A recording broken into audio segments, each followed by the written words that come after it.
ఇక నకిలీ పట్టాల వ్యవహారంలో రెవెన్యూ శాఖ ఉన్నతాధికారులు తవ్విన కొద్దీ నిజాలు బయటపడుతున్నాయి. గోదావరి ఇసుక కోసం నకిలీ పట్టాలు సృష్టించిన రెవెన్యూ అధికారులపై ఇప్పటికే పలు కేసులు పెట్టారు. ఈ తతంగాన్ని బయట నుంచి నడిపిన మరో కీలకమైన వ్యక్తిపై కేసు పెట్టేందుకు సిద్ధమవుతున్నారు.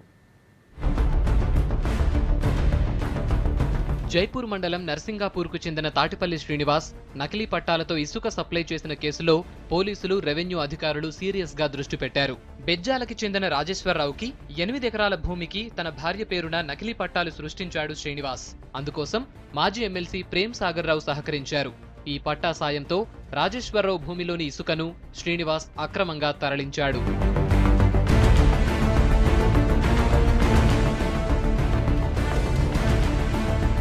బై నెంబర్తో అక్రమ పట్టాలు పొందిన శ్రీనివాస్ పై చర్యల కోసం రాజేశ్వరరావు 2012 నుంచి రెవెన్యూ అధికారులు, పోలీసులు, నాయకుల చుట్టూ తిరిగినా ఎవరూ స్పందించలేదు.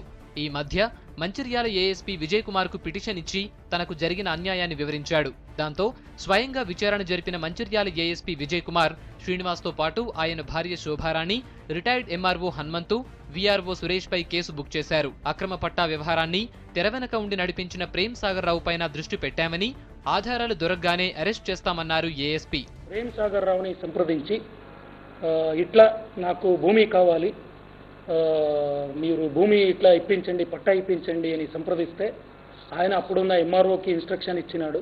దాని మీద ఇసుక దొంగతనం మీద పోయిన సంవత్సరము కేసు అయింది జైపూర్ పోలీస్ స్టేషన్లో, ఇదే తాటిపల్లి శ్రీనివాస్ మీద. తర్వాత ఈ ఎంక్వైరీ చేశారు దీని మీద. ఆ కేసు అయిన తర్వాత రెవెన్యూ డిపార్ట్మెంట్ ఎంక్వైరీ చేస్తే ఈ ఫోర్జరీ, ఫేక్, ఫ్రాడ్ బయటకు వచ్చింది. ఫ్రాడ్లో చాలా కీలకమైన పాత్ర నిర్వహించిన తాటిపల్లి శ్రీనివాస్ని అరెస్ట్ చేసి జ్యుడిషియల్ కస్టడీకి పంపించడం జరిగింది. ప్రేమ్ సాగర్ రావు ఆయన మీద కూడా యాక్షన్ తీసుకుంటాం. అది కాగితం మీద మాకు సాక్ష్యాలు దొరకాలి. అటు రెవెన్యూ శాఖ కూడా ఎంక్వైరీ మొదలుపెట్టింది. నకిలీ పట్టాతో పాటు ఆర్ఓఆర్లో కూడా నకిలీ పేరుతో ఎంటర్ చేసినట్టు విచారణలో తేలిందంటున్నారు మంచిర్యాల ఆర్డీఓ.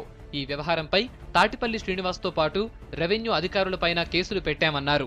మరింత లోతుగా ఎంక్వైరీ జరిపించి బాధ్యులందరిపైన కేసులు బుక్ చేస్తామన్నారు ఆర్డీఓ. చల్లగొండ రాజేశ్వరిని పట్టేదారు వెంటనే మాకు ROR record of rights appeal ఇక్కడ ఫైల్ చేయడం జరిగింది. ఈ appeal was taken on record.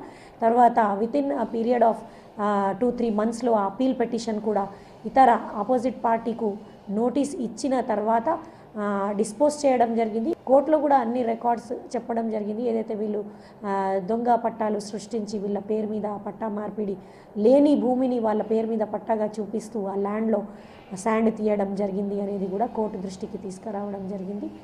ఈ కేసు పూర్తి విచారణ కోర్టు అయిన తర్వాత కూడా కోర్టు ఆదేశాల ప్రకారం దీని మీద యాక్ట్ చేయడం జరుగుతుంది అని తెలియజేస్తుంది. రెవెన్యూ అధికారుల్ని ప్రలోభపెట్టి నకిలీ పట్టాలు తయారు చేయడంలో కీ రోల్ పోషించిన మాజీ ఎమ్మెల్సీ ప్రేమ్ సాగర్ రావు పాత్రపై సాక్ష్యాలు వెదికే పనిలో ఉన్నారు పోలీసులు.